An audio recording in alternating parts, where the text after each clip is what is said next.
Здравейте, аз съм Борислав Йорданов, един от партньорите в Ina Essentials. От Google Ads сме успели да генерираме милиони в оборот. Изхарчили сме също така милиони в спенд в платформата и сме се сблъсквали с всякакви проблеми. В момента един от най-големите проблеми, които предстои пред Google Ads и пред адвертайзерите, е именно промяната на валутата в България. Това доведе след себе си последствия, които не мислехме, че ще има. Никой не е предполагал, че една от най-големите платформи за интернет реклама ще има подобен проблем. За какво говоря? Ако акаунтът ви е в лева, кърнсито на самия акаунт е в лева и фактурите ви са в лева, след 1 януари 2026 година, много вероятно акаунтът ви да бъде спрян. Защо Google не позволява смяната на валути? Защо не го позволява? Никой не знае, никой не може да каже. Никой в общността не е вярвал, че това ще бъде проблем и че една от най-големите компании в интернета, именно компанията, която е отговорна за обхождането на интернета и браузването в интернета,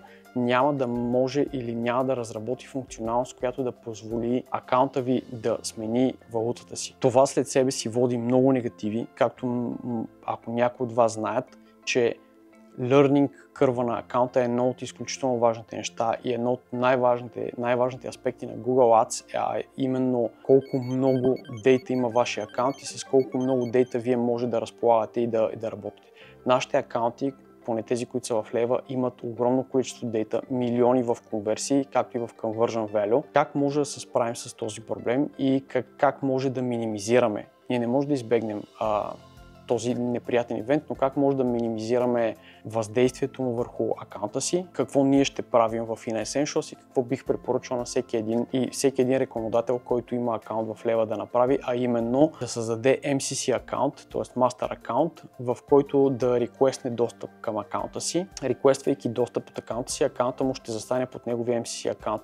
Да създаде нов акаунт, който да бъде в евро, и от новия си акаунт също да даде достъп към MCC акаунта си. Защо правим цялото това нещо? Причината е следната. Можете да размените аудитории и можете да споделите аудитории в акаунтите си, които са обединени под един MCC. Тоест, вие може да споделите къстъм аудиториите си в новия акаунт, може да споделите Customer Match листовете си в новия си акаунт. По този начин да допринесете и да помогнете на новия Google Ads акаунт да натрупа conversion ивенти доста по-бързо и по този начин да влезне в играта, нека така да го наречем, много по-бързо, отколкото ако започва директно от нула. Кога бихме ви препоръчали да направите подобно нещо? Веднага, щом видите това видео. Силно ви препоръчвам да направите промяната от нови или да създадете поне новия си акаунт, възможно най-бързо. Защо не е препоръчително да правите смяната в сезони, в които имате висока натовареност, както ноември и декември, за голяма част от индустрията покрай черен петък? По-добре оперирайте с стария си акаунт поне до декември, но имайте вече нов акаунт, в който може да споделяте дейта, в който събирате дейта, за да може да започнете годината с акаунт, който е събрал вече някаква дейта, има вече някаква информация за вашите клиенти и кои са вашите клиенти. Това са препоръчителните стъпки от наша страна. Нещо друго, което може да направите е да създадете изцяло нов conversion event или conversion tracking, който да се базира на thank you page или нещо подобно и да сложите и двата conversion тракинга на сайта си. Има риск акаунта ви да бъде блокиран, да, това е така, но това вече трябва сами за себе си да прецените дали да използвате два conversion ивента от два различни акаунта на сайта си с цел отново да съберете максимално много дейта. Нещо друго, което също може да направите е да добавите новия акаунт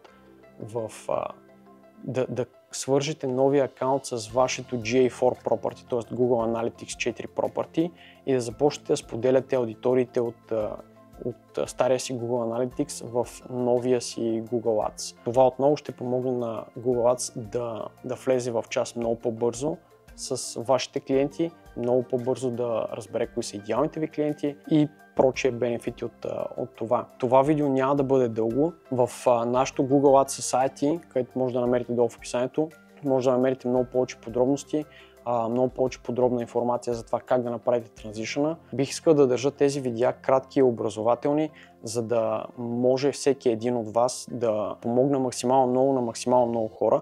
Вече много хора ме питаха какво ще правим с Consent Mode, какво ще правим с българските акаунти. Започнах да правя тези видеа точно с тази цел. Просто много хора се обръщат към мен за съвети. Много по-лесно ми е вече просто да изпращам такъв тип видеа и просто да обяснявам в тях какво ще правим, какво смятаме да правим.